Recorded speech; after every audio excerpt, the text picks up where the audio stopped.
Case for Transect-based sustainable community planning at the regional scale. For more information, visit www.transect.org or smartcodecentral.org. The transect is a cut or a path through part of the environment showing a range of different habitats. Biologists and ecologists use transects to study the many symbiotic elements that contribute to habitats where certain plants and animals thrive. To systemize the analysis and coding of traditional patterns, a prototypical American rural to urban transect has been divided into 6 transect zones, or T-zones, for application on zoning maps. This zoning system replaces conventional separated use zoning systems that have encouraged a car-dependent culture and land-consuming sprawl. The 6 transect zones instead provide the basis for real neighborhood structure, which requires walkable streets, mixed use, transportation options, and housing diversity. Because they are based on the physical form of the built and natural environment, all transect-based codes are form-based codes. And the Smart Coast, released in 2003, is the pioneering transect-based model code. Practitioners are also studying regional transects for use in comprehensive plans and future interjurisdictional planning. The regional sector plans of the Smart Code are based on natural regional transects, along with the infrastructure such as existing or planned rail lines and thoroughfares.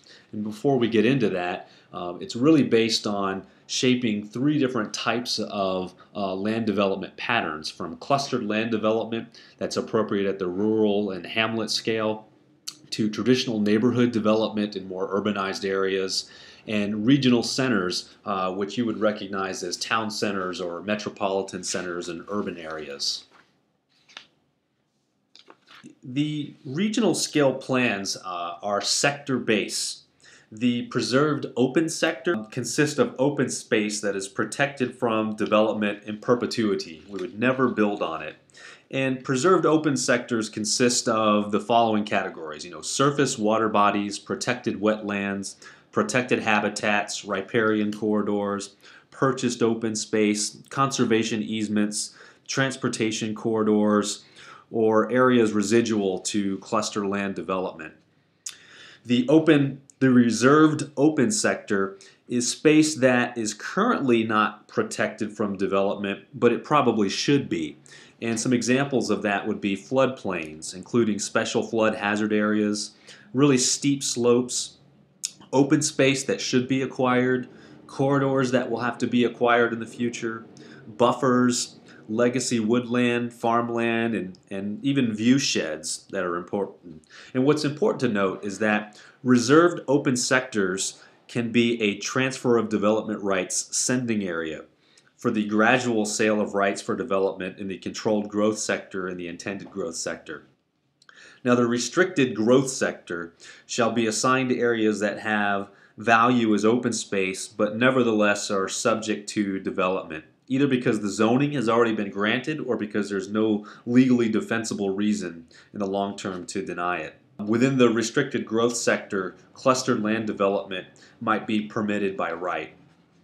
Now, in a controlled growth sector, this is assigned to those locations that can support mixed use by virtue of proximity to an existing or planned thoroughfare, having the infrastructure. And within the controlled growth sector, cluster land development, traditional neighborhood development are permitted by right.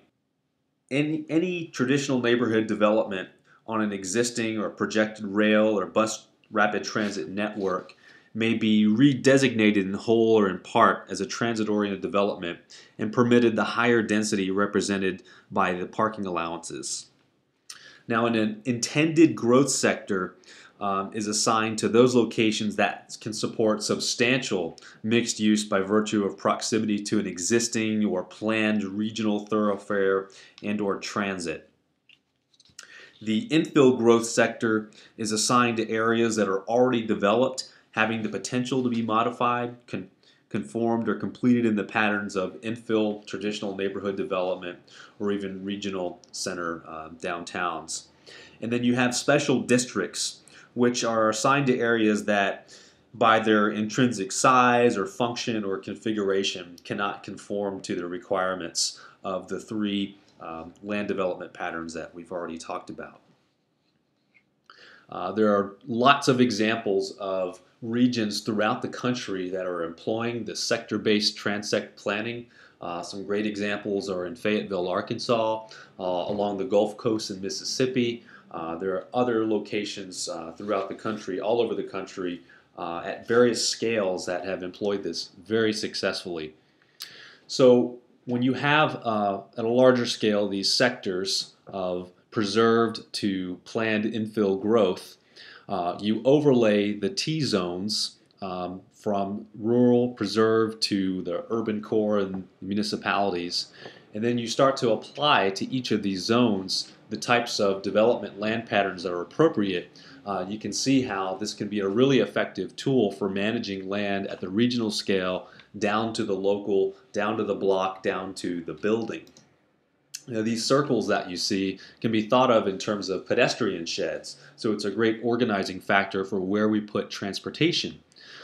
In Pawtucket, for example, if you look at the half-mile radius, the 10-minute walk, you look at the quarter-mile radius, the 5-minute walk, and look at the relationship between the interstate, the river, the planned commuter rail station, and where mixed-use redevelopment is happening through mill corridors, through infill development, and even in some cases new construction. And you can see that it's a really sustainable, efficient way and great location for future development. We could apply this model throughout the valley in a way that we can really use land efficiently and preserve precious land. So the overall goals and the intent is to retain the natural infrastructure and visual character derived from the ecology, from the land. It's to have growth strategies that encourage infill and redevelopment in parity with new communities, and this is happening throughout the valley as we speak. Development contiguous to urban areas should be structured in the pattern of traditional neighborhood development or infill development, and it should be integrated with the existing urban pattern. This is a proposal for a mixed-use transit-oriented development in downtown Pawtucket that fits in with this methodology. Development that's non-contiguous to urban areas should still be organized in the pattern of CLD, TND, or RCD. Affordable housing should be distributed throughout the region to match job opportunities and to avoid concentrations of poverty. Transportation corridors should be planned and reserved in coordination with land use. And what this means is that wherever we're going to plan commuter rail stops, bus rapid transit lines, that's where we should be putting the highest intensity of land uses in terms of multifamily, mixed income housing, new places for new jobs, commercial, creating opportunities that we can access the places that we visit and travel to without necessarily having to use an automobile. And then green corridors should be used to define and connect the urbanized areas. Throughout the Blackstone River Valley, the river provides a tremendous environmental and cultural heritage resource to the entire region. And then the region should include a framework of transit, pedestrian, and bicycle systems that provide alternatives to the automobile. So you can see that the Transect is a powerful tool. At the regional level, you designate the sectors that determine where the land development patterns are appropriate. You have the 6 T-zones that really speak to the built environment, the form, and that will inform the building typologies and street typologies, park typologies, housing typologies that are appropriate for each level of intensity from the rural area to the urban core. This can be applied at the regional scale, at the city scale, at the block scale, down to the building scale. And if each municipality in the valley were to adopt this methodology, we would have a common language that would really transform Rhode Island's built environment.